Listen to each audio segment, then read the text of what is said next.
This video is about admission to hospital, pre-op, and kind of what I remember from that whole procedure really.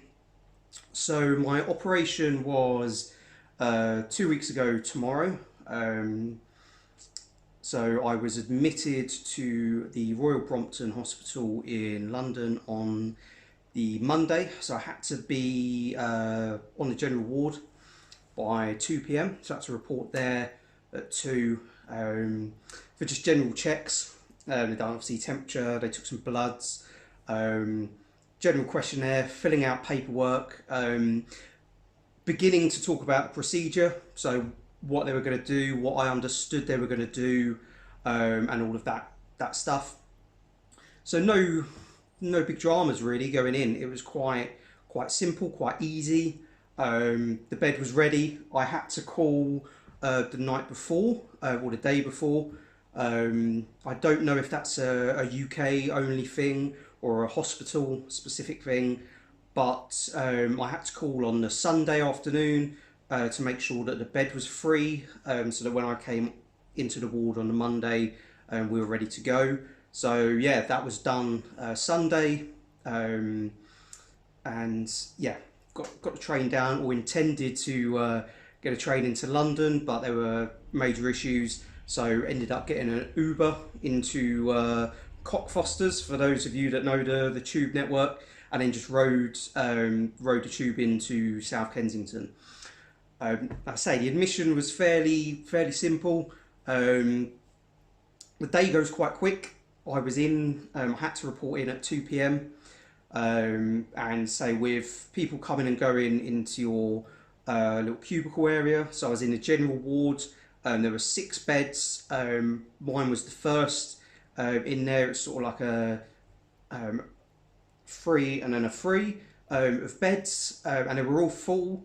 I think, no, actually there was one spare next to me, but then all the others were occupied by other gentlemen who was trying to gather whether or not they were pre-op or post-op or post-procedure, because there was a whole mix of people in that ward that had gone for maybe sort of pacemakers, testing. Some people were in there just for the day for some sort of day testing and things like that. So that all went pretty quick, really. Wife and my mum left very late afternoon and kind of just left me to it. And then throughout the early evening, I pretty much met most of the team who were going to operate on me the next day, or be certainly part of that operation team, which was really nice. The anaesthetist came, the surgeon popped around as well, and he asked me if I remembered who he was. Bearing in mind the meeting with him was only 2 weeks ago, and the fact that you're here for this massive surgery, you're not going to forget this guy. His face, his name, his CV, making sure you know everything about him before he opens you up. So yeah, it was nice to see everyone. And then the registrar, she sat down with me. She went through all of the risks of the operation. And that was the first time really I was told about a few other things wrong in my heart that I wasn't aware of. And certainly I haven't been told whether or not it was in my notes, but certainly come to light since the last MRI and now going into the operation. They kind of acknowledged and they were going to have to plan around it. So one of them being there was a sort of a slight narrowing above the aortic valve, so into the aortic artery, and there was a narrowing there, and they weren't sure what had caused the narrowing and whether or not when they opened me up they would be able to cut away that excess tissue or place a stent in there just to widen that up, because obviously they wanted it to be as wide as possible to allow the biggest size mechanical valve to be sort of parachuted down into the position of the aortic valve. So they weren't too concerned with that. They were quite, as they are with surgeons and registrars and anyone involved in this type of operation, they're so matter of fact. There's almost like no emotions, and they're very much to the point, and they're there to do a job and work the problem and have seen it, thousands of times before. So no real concerns, but you're given all of these different scenarios that at a real top level you don't care about a couple of months ago, where you're talking about the procedure and having it, but now you're having a procedure. They let you know, well, certainly for me, they let me know every possible thing that could go wrong, because they have to let you know. You have to sign a consent form to say you're happy for the surgery to go ahead. So one of the issues with me was that because it was my second open heart surgery, and it was in a position, now I'm not technical at all, so this is going to be in layman's terms, and feel free to comment on any mistakes made, but from my understanding, the position that my aortic stenosis was removed back in '97 was across the part of the heart where the electrical signals go that keep the heart in rhythm. And it was nicked or touched, or something happened back in '97, but not that it's caused me any issues. But you can see it on an ECG trace. Apparently there's like a little blip that they know is from that. What their concerns were this time round were that pretty much the aortic valve replacement and all of the work with potential stents or whatever they were going to do was all in the same position. So they were worried that if they touched that part again or damaged it or whatever it was they were going to do to it, they were going to try and avoid, it could disrupt the electrical signals in my heart and mean that I'm on a pacemaker going forward. So that was one of the risks that they had. And the other, around it being my second operation, is the actual opening procedure. So normally it's quite a straightforward procedure to open up, then to cut the breastbone, get to the pericardium to cut that, and obviously they're sort of plugging any bleeds as they go, cauterizing it or whatever they've got to do. With me, because it was my second operation and they were cutting me open again, there was a lot of scar tissue there, and obviously that's more sort of delicate and difficult to cut through, so it was probably going to be a more methodical, slower approach to get through to the same position as before. So they were just letting me know that that was kind of not a complication, but something that to consider, certainly for the duration of the operation, that it could be longer than someone who was having open heart surgery for the first time. So yeah, you get given all of this. Certainly I did, not guaranteeing it's going to happen to you, but I was given all this information, and even to the point of percentages, like there's a 4% chance of this going to happen. I was a little bit daunted around the pacemaker topic, if I'm honest, because that was almost the first time of hearing about it, and it was almost a last minute curveball. But it wasn't enough to stop me signing the consent form and going ahead. And realistically, the impact it would have on me going forward, yeah, I'd have a pacemaker and the issues that come with that, but ultimately the lifestyle doesn't really change that much. The pacemakers apparently are a lot better now than they ever were. So that was all kind of comings and goings throughout the late afternoon, early evening, as they were sort of finishing off surgeries and prepping for the next day. And it was then that I was told I was first in the morning, which was brilliant for me. I didn't want to have to wait around all day. Not that I couldn't have done it. I think I could have done, but my first surgery was first thing in the morning, and this time round they said to me, we've got a team meet at 10 to 8, and then we'll come and get you. Simple as that, maybe 8, 10 past 8. So which was fantastic. For me it was, let's get over and done with, let's just get down to surgery and go from there. So happy that it was early.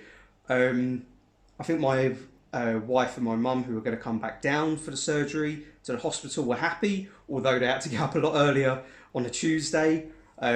So yeah, it was a fairly routine sort of evening. I watched a film on my phone, so that was one of the big differences now to back in '97. I then have to have a big box TV wheeled in to watch some VHSs or whatever. You know, I've got Amazon Prime, Netflix, YouTube, you know, obviously everything there. So, and for some reason, I don't know why, you know, I could have watched anything. I ended up watching Andy Murray's recovery documentary from his surgery. So it was a bit weird watching those procedures going on, knowing that I was going to have surgery myself in the morning. But yeah, it was a fairly relaxed evening. Had my first taste of hospital food, and I must say it was pretty good.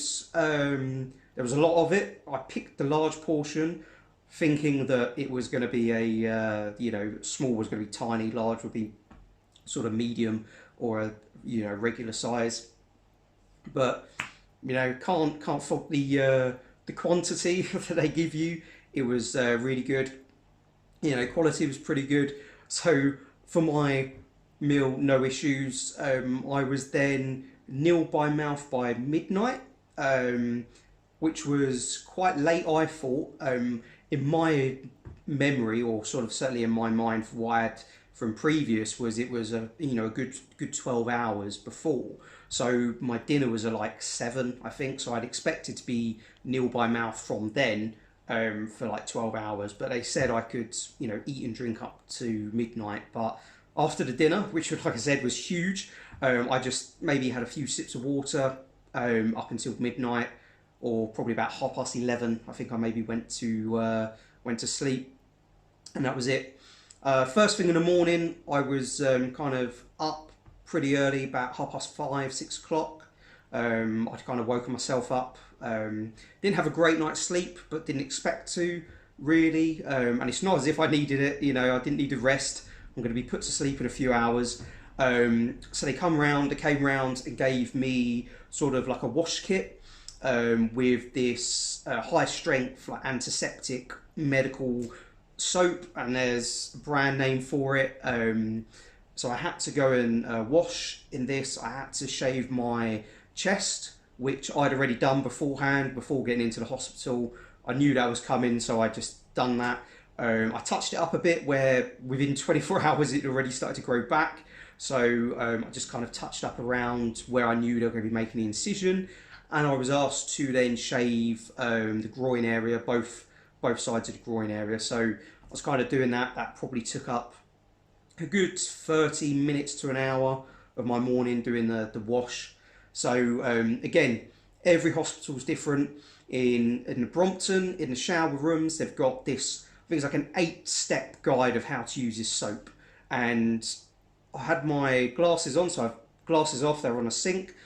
I'm kind of vaguely able to look at the instructions. So I'm kind of like, all right, okay, right, do this bit, you know, pretty much head to toe basically. And then there was like a step 7 or something like that. So I was like, okay, I can't really see what step 7 says. Put glasses on. I'm pretty much dried by this point. And then step 7 was repeat steps 1 to 6.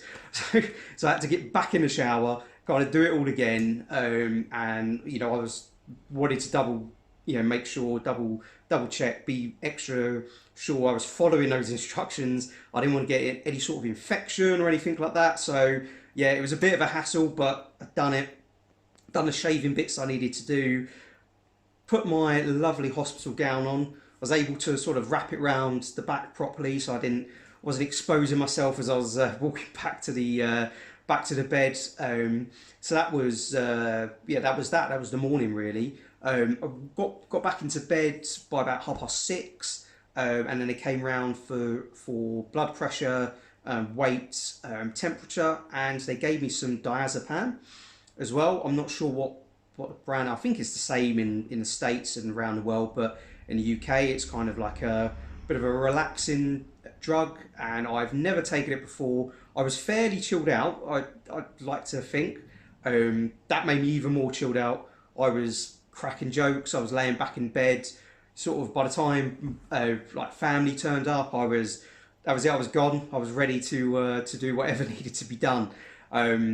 You know, I probably could have done without it. I don't think I needed it. I'd made peace with the procedure. I was ready for the operation, but you know, it was a little perk for before the procedure. and it went really quick. I was probably laying around for about an hour. Some of the team came to see me again to say that they've just had their team meet and they'll see me down there in like 20 minutes. And yeah, before I knew it, someone was coming to wheel me out. So yeah, that all went really quick. I was wheeled out of the general ward to the theatres, which were on like level 3. I was on level 5. Um, and you go in there, and obviously you can't see much because you're on the bed, you're looking up, you can kind of look forward a bit and look around you. But the Royal Brompton isn't a grimy hospital, it's not a dirty hospital. It's a bit old in places, but can't fault it. But the minute you get into that sort of area where they're going to do the procedures, you could tell the money's spent there. It just LED running lights. It just looked clean, crisp, and new. So, that was kind of nice that you're in that sort of environment. I remember going into the side rooms, whatever that is, the anaesthetic room, and there were a team of guys there, a couple of ladies having a bit of a chat, cracking some jokes, and they were making comments about how sort of jovial I was, how sort of laid back. So I did mention the diazepam, said, I think I would have been cracking jokes anyway, but I think that helped. And pretty much, yeah, that was it. I felt the cannula going into the hands where they were going to administer the anaesthetic. It was a bit uncomfortable, but you just kind of go with the flow. You know what's going to happen coming up. And they put the oxygen mask over the top, ask you to take a few deep breaths. Previously, when I've had this done before, and I've seen before on like TV or whatever, they ask you to count down from 10 or 20. They didn't do anything like that. They just said, take a couple of deep breaths, and that was it. Pretty much it. Can't remember anything. I was out like a light. So all in all, that whole procedure from going in 2 o'clock Monday afternoon to 8, 8:10 Tuesday morning when I was asleep under anaesthetic, it was hours, like just a few hours. You're looking at what, 18 hours all in all, and there was a sleep in the middle, there was some food, there was watching some TV. So it was really easy, good for me. Like I say, I'm not sure how it would have been if I had an afternoon slot, but I think they knew that my procedure was going to take longer, just purely the opening procedure. So they put me in the morning, which was really, really good. So I didn't have to wait around. Didn't have to wait around nil by mouth. Not that I don't think that would have bothered me too much because I've tried stuff like intermittent fasting and all of that good stuff with training previously. So I'm quite comfortable that mind over matter. I could have dealt with hunger and thirst and that side of it. But it's more the waiting around, the clock watching. If you're not going in the morning, you're not going to go in until after 12, and then every hour just ticks by until you're waiting to go in. So for me, like I said, really, really fortunate that I went in before the afternoon. So I went in at 8 o'clock, and it was kind of get it over and done with, and that was it. That was the easy part for me. The next few hours I was obviously in surgery. Didn't have a clue. Didn't have to do anything other than just survive basically while I was on the bypass machine. But yeah, for me that stage was seamless, faultless, absolutely no issues at all.